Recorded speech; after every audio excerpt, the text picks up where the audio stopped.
इटावा 2 जून जनपद की ग्रीष्मकालीन प्रदर्शनी का आज अपर जिलाधिकारी जयप्रकाश ने विधि विधान से दीप जलाकर उद्घाटन किया। ज्ञात हो हर वर्ष की भांति इस वर्ष भी 2 जून से 30 जून तक ग्रीष्मकालीन प्रदर्शनी का आयोजन किया गया है।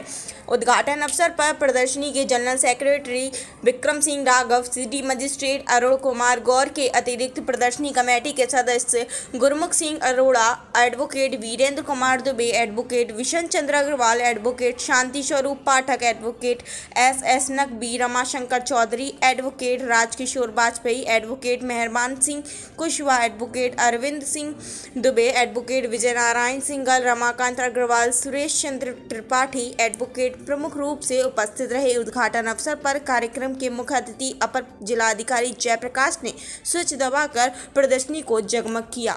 इटावा से स्टेट हेड विनीत कुमार की खास रिपोर्ट। प्रदर्शनी के आज शुरुआती आयोजन में उपस्थित सभी सम्मानित लोग, मुख्य अतिथि श्री एडीएम साहब, हमारे साथी अधिकारीगण, पत्रकार बंधु और आप इटावा की सम्मानित जनता, जैसा कि अभी एक कार्यकारिणी के वरिष्ठ सदस्य महोदय ने बताया कि इटावा की बेटियां जो अपने ससुराल में बाहर रहती हैं, वो गर्मी की छुट्टियों में घर आती हैं, तो नुमाइश मेला एक तरह से उनके लिए भी आयोजन किया जाता है। तो मैं उन बेटियों के लिए, जो हमारी बहनें भी लगेंगी, उनको आश्वस्त करना चाहता हूं कि पूरा फ्री होगी, पूरा भय मुक्त माहौल में मेले का आनंद उठाएं और जो है किसी प्रकार की कोई समस्या किसी को नहीं होने देंगे। जैसा कि शीतकालीन समय में हम लोगों ने तैयारियां की थी, हर एक पहलू को हमने दृष्टिगत किया और कहाँ पे क्या समस्याएं पब्लिक को आ रही है, उन चीज़ों पे हमने और एडीएम सदर महोदय ने गौर किया। पूरी टीम के साथ हम लोगों ने अच्छा काम किया। तो मैं आप सभी को आश्वस्त करता हूं कि इस बार भी ग्रीष्मकालीन आयोजन भी बहुत अच्छे से गुजरेगा। हम लोग हमेशा आपके लिए तैयार हैं। धन्यवाद। इसके इस उद्घाटन समारोह के मुख्य अतिथि आदरणीय एडीएम सर, डीडीओ साहब, सभी एसडीएम साहिबान, तहसीलदार साहिबान, नायब तहसीलदार, कार्यकारिणी समिति के सभी सम्मानित सदस्य, इस प्रदर्शनी के संयोजक टीकू यादव जी, सभी मेरे सामने बैठे सभी दुकानदार, व्यापारी लोग, इटावा के आम जनमानस, सभी का मैं इस इटावा प्रदर्शनी के उद्घाटन में हार्दिक स्वागत करता हूं, अभिनंदन करता हूं। ग्रीष्मकालीन प्रदर्शनी 2006 से लगातार चलती आ रही है। शीतकालीन जो प्रदर्शनी लगती है, ये उसका सूक्ष्म रूप है, लेकिन फिर भी क्योंकि बच्चों की छुट्टियां होती हैं गर्मियों में, तो उस हिसाब से उनके मनोरंजन के लिए बहुत ही अच्छा ये एक स्थल है। वो शाम को आ सकते हैं, एंजॉय कर सकते हैं। यहाँ पर मैं थोड़ी चीज़ें बताना चाहूँगा। जो दुकानें लगी हैं वो चाट की दुकानें हैं, खाने पीने की दुकानें हैं, झूले काफ़ी अच्छे लगाए हैं, जैसा अभी देखा मैंने, विजिट किया था। बाकी और साज सजावट की भी दुकानें लगी हैं।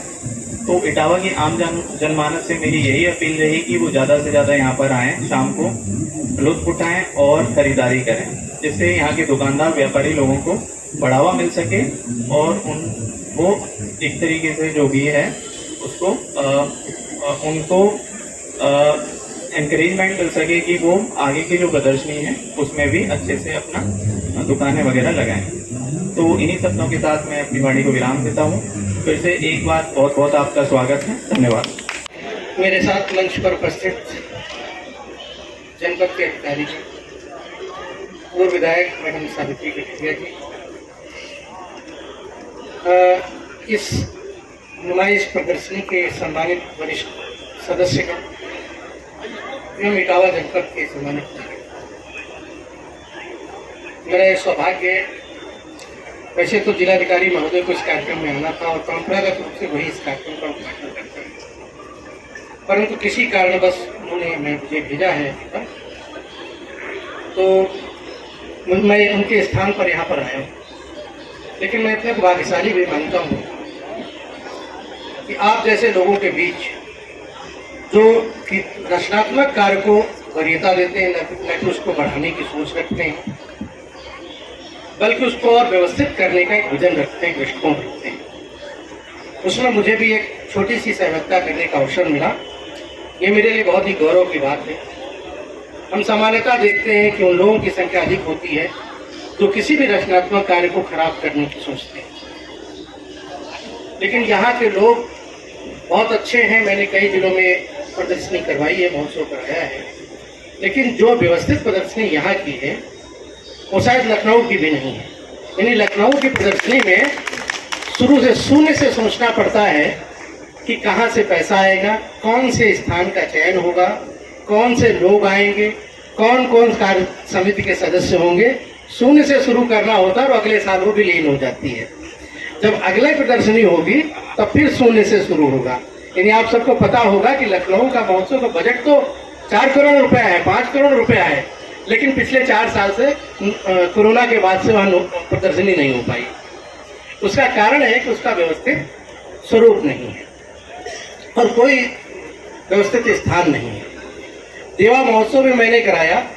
देवा महोत्सव भी यद्यपि उनके पास प्लेस अधिक है,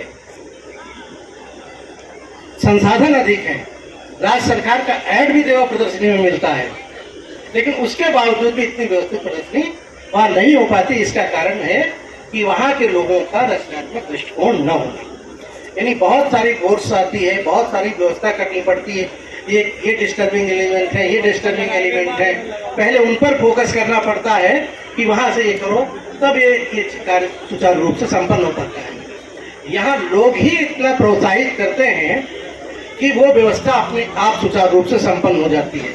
कभी भी मेरी जानकारी, मेरा 2.5 वर्ष यहाँ हो गया है, आपके कई कार्यक्रमों में मैंने शरीक किया, कहीं भी पुलिस को बल प्रयोग नहीं करना पड़ा।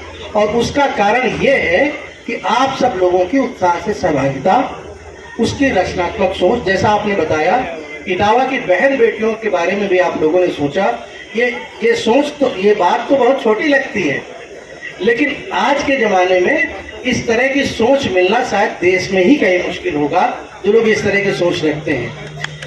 तो आप सबका बहुत बहुत आभार, बहुत बहुत धन्यवाद कि आप सब ने समाज के हर रंग को अपने में समाहित करने का प्रयास किया है, जीवन के हर रंग को समाहित करने का प्रयास किया है, और ये कार्यक्रम बहुत अच्छा संपन्न हो। हमारी बहुत बहुत शुभकामनाएं हैं। इन्हीं शब्दों के साथ मैं अपनी बात।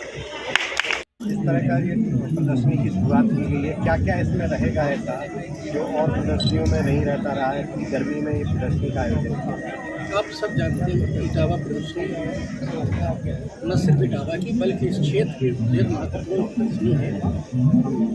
और इस प्रदर्शनी की खासियत यह है कि इसमें ग्रीष्मकालीन प्रदर्शनी भी लगती है। यद्यपि मुख्य प्रदर्शनी से छुट्टी है, परंतु फिर भी मनोरंजन के बच्चों को मनोरंजन के पूरे संसाधन इसमें उपलब्ध है। सामान्य खरीदारी की पूरी व्यवस्था है, यानी शाम को अगर लोग अपने मनोरंजन और छोटी खरीदारी के लिए आना चाहेंगे तो पूरी सुविधाएं यहाँ उपलब्ध है। सुरक्षा की पर्याप्त व्यवस्था है, लोगों का पर्याप्त मनोरंजन होगा, उनकी शाम खुशनुमा होगी। हम लोगों ने इसी उद्देश्य के लिए इसको प्रोत्साहित किया है और इसका श्रेय मुख्यतः इटावा के नागरिकों को, उन सदस्यों को भी जाता है जिन्होंने बढ़ चढ़ कर इसको। हाँ, मेरी अपील है कि लोग अधिक से अधिक संख्या में आएँ, यहाँ पर सहयोग भी करें, आनंद भी उठाएं और व्यवस्था को बनाए रखने में अपनी भूमिका भी अदा करें।